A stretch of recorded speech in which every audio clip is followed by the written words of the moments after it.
कि आपके हिंदी जी और मैथिली के एक ही आपके जो विद्वान जी माने जाते हैं हाँ। आज के युग में, यात्री जी, वो इसके फाउंडर मेंबर है, वो इसको फाउंडेशन की बहुत है। बढ़िया। और वो यात्री जी के ही दिन से उनका नाम रखा गया था चेतना समिति। चेतना समिति, जी जी। चेतना समिति नाम इसलिए रखा गया कि सभी लोगों को चेतना जगे, बिल्कुल, सभी लोगों को चेतना जगे, सभी लोगों को चेतना जगे, सभी लोगों को चेतना जगे।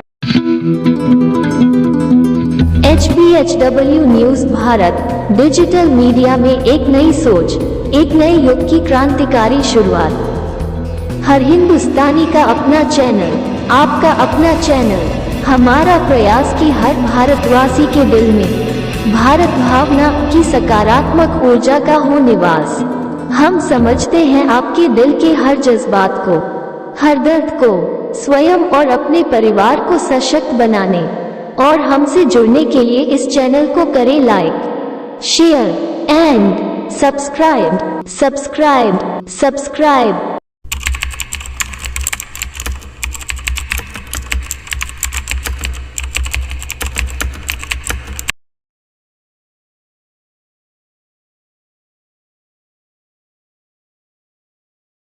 पटना के विद्यार्थी भवन में स्थित चेतना समिति मिथिला मैथिली के लोगों की एक संस्था है, जिसका उद्देश्य मिथिला के क्षेत्र के रहने वाले सभी नागरिकों का सर्वांगीण विकास है। संस्थान पिछले कई दशकों से बिना रुके लगातार विद्यार्थी पर्व का आयोजन करता आ रहा है। विद्यार्थी मैथिली के सर्वोपरि कवि माने जाते हैं। जिस दिन उन्होंने अपने शरीर का त्याग किया, उसी तिथि को विद्यार्थी पर्व मनाया जाता है। यह पर्व बिहार ही नहीं, पूरे भारत और विश्व में जहाँ जहाँ भी मिथिला के लोग हैं वहाँ पर मनाया जाता है। विद्यार्थी मिथिला संस्कृति में लोग देवता की तरह माने एवं पूजे जाते हैं। विद्यार्थी जी की विशेषता यह है कि उन्होंने विष्णु, शिव और शक्ति तीनों की आराधना, उपासना एवं उनसे संबंधित दोहों की रचना की। चेतना समिति के संस्थापक मैथिली के बैजनाथ मिश्र, जिन्हें यात्री के नाम से लोग जानते हैं तथा हिंदी साहित्य जगत में नागार्जुन के नाम से प्रसिद्ध हैं। चेतना समिति, जैसा कि इसके नाम से स्पष्ट है कि ये मिथिलावासियों के अंदर चेतना का विकास, ताकि वे अपने लोगों के बेहतरीन के लिए काम करने के लिए प्रेरित एवं उत्साहित रहें। प्रस्तुत है हमारे विशेष संवाददाता संजय दास गुप्ता ने चेतना समिति की वर्तमान अध्यक्षा निशा मदन झा तथा पूर्व अध्यक्ष सह पूर्व विधान पार्षद विजय कुमार मिश्र से बातचीत की। और पटना में बहुत मैथिली भाषा के बहुत अच्छा जगह है। आइए निशा मैम जो इसकी अध्यक्षा है और सारे बारे में बात करेंगे। नमस्ते, आप हमारे दर्शकों को बताएंगे चैनल में। नमस्ते जी। मैं चेतना समिति के अध्यक्ष के रूप में 2022 में 18 जुलाई को मनोनीत मतलब मेरा चयन हुआ। हमारे मिथिला समाज के लोगों ने हमें एक तरह से ये कहे कि एक जिम्मेदारी दी है कि मिथिला और मिथिला के जो हमारी संस्कृति और कला और हमारी जो धरोहर है उसको संजोने में मिथिला समाज के लिए चेतना समिति क्या कर सकता है। ये बहुत बड़ी जिम्मेदारी है। मैं आभार भी व्यक्त करूंगी आपके द्वारा उन सभी जो हमारे मतदाता हैं जिन्होंने हमें मत दिया है मतदान के द्वारा। चेतना समिति अपने आप में एक बहुत बड़ी 69वां साल पूरा किया है। इस साल 23 में 70 हो जाएगा। बहुत पुरानी संस्था है। इस संस्था को खड़ा करने में हमारे बहुत जो पूर्वज जिनको कहिए वो पूर्वज हैं। उस पूर्वजों में हमारे सबसे बड़े जो हमारे नागार्जुन हमारे उनका बहुत बड़ा योगदान है। और ताराकांत झा जी थे हमारे इसमें। तो ये लोगों का सहयोग रहा। अभी हम लोग उन सारी हेरिटेज उसको देखते हैं जिसको हम कहते हैं कि एक संयोजक के रूप में, एक फाउंडर के रूप में जिसको देखते हैं। तो अब हमारे यहाँ अभी हम लोग उनके गाइडलाइन पर काम करते हैं। हाँ, चलते हैं, चूँकि अनुभवी आदमी के साथ चलना, उसमें अभी विजय कुमार मिश्रा जी हम लोग के साथ हैं और उनके साथ और विचार उनका, उनकी सोच, उनकी विचार को लेके और अपने विचार के साथ भी जोड़ते हुए हम लोग आगे बढ़ते हैं। उनका विचार इसलिए इम्पोर्टेंट है मेरे लिए कि जो उन्होंने देखा चेतना समिति को, वो मैंने नहीं देखा है एज अध्यक्ष के रूप में।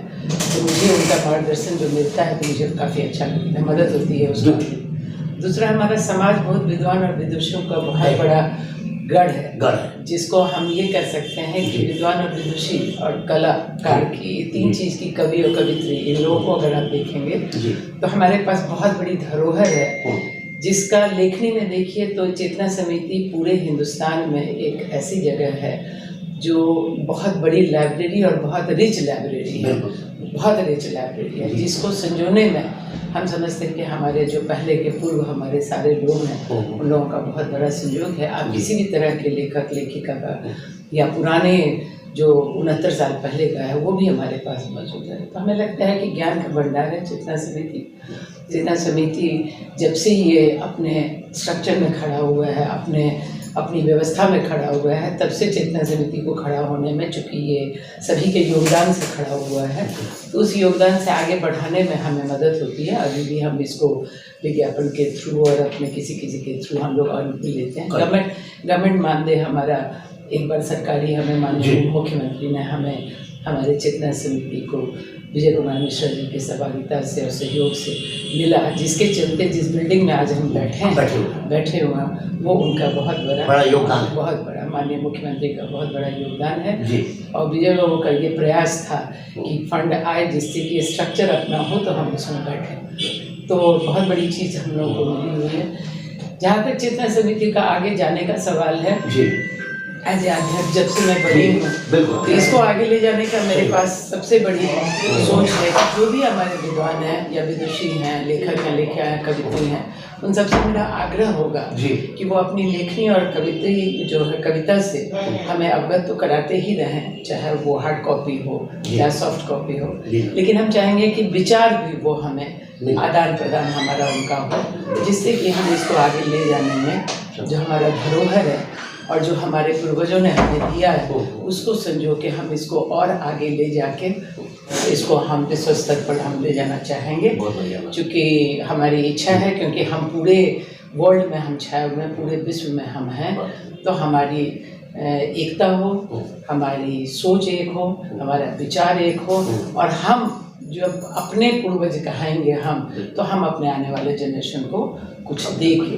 हम इस समाज को कुछ दे के जाए, जिससे मेरे जो आने वाले जनरेशन है, हमारे ग्रैंड चाइल्ड हैं, वो याद करें हमें, क्योंकि हमारे पूर्वज ने हमें बहुत कुछ दिया है, तो हम भी चाहते हैं कि कुछ हमारे लोग भी इसमें अपनी सहभागिता देखें, अपनी धरोहर को बनाए रखें। धन्यवाद। नमस्ते।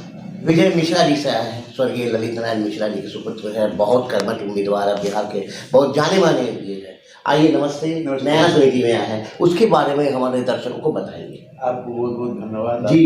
हमारे विद्यापति भवन में आया है जी। ये चेतना समिति जैसे मैडम ने कहा, हमारे टीचर ने कहा, लगभग 70 साल का हो गया। इतने ही नहीं, हम लोग तो ये भी चाहते हैं, मैडम ने कहा है लोगों को, जिस संस्था को जमीन है, आर्थिक स्थिति अच्छी नहीं है, हम लोगों से कोऑर्डिनेशन कर लेंगे, कॉर्पोरेट मिल के बनाएंगे, उसमें भी चेतना मिल जाए, जो आर्थिक समृद्धि में इसको शक्ति को शक्ति मिलेगी, आगे बढ़ने में कोई दिक्कतें नहीं होगी। मैडम के अध्यक्षता में एक चीज और हुई है आपको कह देना चाहते हैं, समाज भी समझे कि इन्होंने अलावे मिथिला क्षेत्र में जहाँ तक हो सके राज्य सरकार के द्वारा या किसी डोनेशन के द्वारा मिलेगा, जमीन पर चेतना समिति का एक भवन बनाएंगे, जिससे कि स्थानीय लोगों को नहीं है कि हम केवल चेतना समिति में, हम लोग मिला के अपने आर्थिक मदद से और उनके जमीन पर मिला के एक ऐसा बनावे जिससे कि समाज के और लोग भी जुटे, शादी विवाह के लिए एक मंडप में करें, मंडल जिला स्तर पर, प्रमंडल स्तर पर मैडम ने इसका किया है और कोशिश कर रही है। हमको भी लगता है 1-2 साल में एक दो जरूर जमीन बन गया, लेकिन आर्थिक कमजोरी के कारण पूरा डेवलप नहीं, आर्थिक कमजोरी के कारण पूरा डेवलप नहीं। मिथिलांचल जो लोग हैं सबके सहयोग से बना है, बिल्कुल। और आपके संयोग इसका यह है, भाग्य इसलिए है कि आपके हिंदी और मैथिली के एक ही आदमी जो विद्वान माने जाते हैं आज के युग में, यात्री जी, वो इसके फाउंडर मेंबर है, वही तो फाउंडेशन की बहुत बढ़िया है। और वो यात्री जी के ही दिन से उनका नाम रखा गया था चेतना समिति। चेतना समिति, जी। बहुत लोग चेतना समिति नाम इसलिए रखा गया कि सभी लोगों को चेतना जगे बिल्कुल कि जो क्या हम लोग का, सभी लोगों को चेतना जगे बिल्कुल कि जो क्या हम लोग का है कर्तव्य, उसी कर्तव्य को निभाते निभाते हम लोग यहाँ तक पहुँचे हैं। ये आपका राज्य सरकार का भी योगदान है और समाज के सभी लोगों का जिनसे जो बन पड़ा अपना सेवा किए हैं। और पुराने लोग सब परिषद पटना यूनिवर्सिटी के लोग, कर्मचारी लोग, ऑफिस पदाधिकारी लोग बहुत मदद किए हैं जो खराब हुआ जी। ये विद्यापति पर्व में जहाँ तक हम लोगों का सवाल है, इस बिल्डिंग को बनाने में सबसे पहला अमाउंट हमारे बाबूजी ने नहीं दिया जी। इस बिल्डिंग को बनाने में सबसे पहला अमाउंट हमारे बाबूजी ने नहीं दिया जी जी ललित नारायण मिश्रा जी जी बहुत बड़ी बात दिए थे, इसलिए कि उनके मन में भी था कि समाज के जागरूक रखने के लिए एक राजधानी के हेडक्वार्टर में एक बैठने उठने का जगह होना बहुत बड़ा। ये बनते बनते लोगों का इंट्रोड्यूशन हुआ। जगन्नाथ बाबू के मुख्यमंत्री काल में भी जाकर कभी में भी, नागेंद्र झाा जी के समय में भी, और बाद में मेरे एमपी भी लोगों ने सहयोग किया जी सर। चेतना समिति का एक अलग भवन निष्ठा भवन करते हैं जी, पूरा जिला नगर में बन रहा है, बहुत खुशी की बात है, बहुत खुशी बन रहा है जी।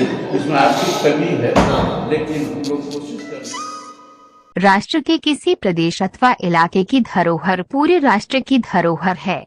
इसके संरक्षण के लिए केंद्र एवं राज्य सरकारों को प्राथमिकता के स्तर पर ध्यान देना चाहिए। यही सरकारों की अहमियत एवं विशेषता होगी। मुख्य रूप से जहां आवश्यक हो आर्थिक संसाधन से हर संभव सहायता देनी चाहिए ताकि वो भविष्य की पीढ़ियों के लिए सुरक्षित एवं पर्यटन का केंद्र बने। विश्व के बहुत सारे देश अपने इन्हीं प्राकृतिक सांस्कृतिक धरोहर को संजोकर पर्यटन का हब बने हुए हैं। बिहार और भारत हमारे ऐतिहासिक धरोहरों का विशाल भंडार है। ये हमें एक दूसरे से जुड़ने और भारत भावना का एहसास कराती हैं, हमारे अंदर एकता का बीजारोपण एवं विकास करती हैं। अतः भारत के सांस्कृतिक धरोहरों का संरक्षण एवं राष्ट्र सेवकों के लिए एक राष्ट्र धर्म और गौरव का कार्य होगा। HPSW न्यूज भी यही चाहता है कि भविष्य वर्तमान कारणी बना रहे, उन्हें याद करता रहे।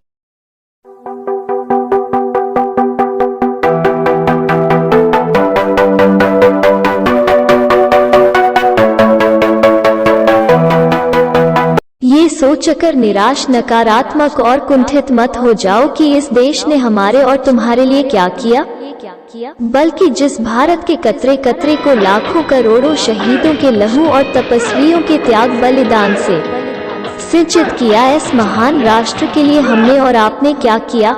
हमारी आपकी लड़ाई और नाराजगी इस देश से तो हो ही नहीं सकती, बल्कि ये देश की व्यवस्था में बैठे तीनों स्तंभों के उन निकम्मे, सुखभोगी और तुच्छ स्वार्थी लोगों से है जो अपना पूरा जीवन श्रेष्ठता के भ्रम में ही गुजार कर नष्ट कर रहे हैं। शान तेरी कभी कम न हो ऐ वतन। सिस्टम यह नहीं कि जिसमें नेक और ईमानदार व्यक्ति जाए तो वह भ्रष्ट और अत्याचारी बन जाए, बल्कि सिस्टम तो वह है कि जिसमें भ्रष्ट से भ्रष्टतम क्रूर और अत्याचारी व्यक्ति भी जाए तो वह राष्ट्र एवं राष्ट्रवासियों की सेवा करने को विवश हो जाए। आज संपूर्ण भारत को ऐसे ही सशक्त और सुदृढ़ सिस्टम की आवश्यकता है।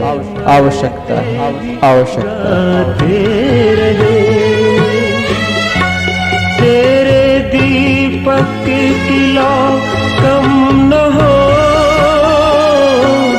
इसलिए खूब बहाते रहे।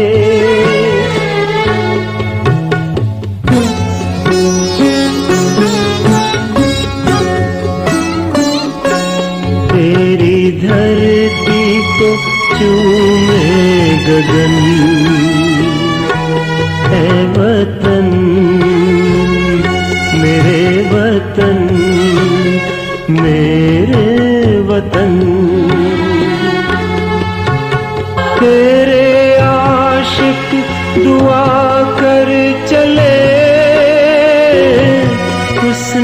तेरा दमकता रहे। सर हमारा रहे ना रहे,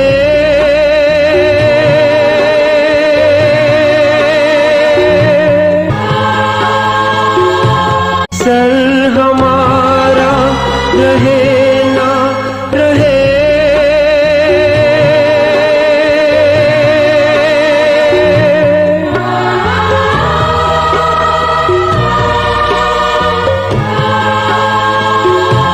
सर हमारा रहे ना रहे,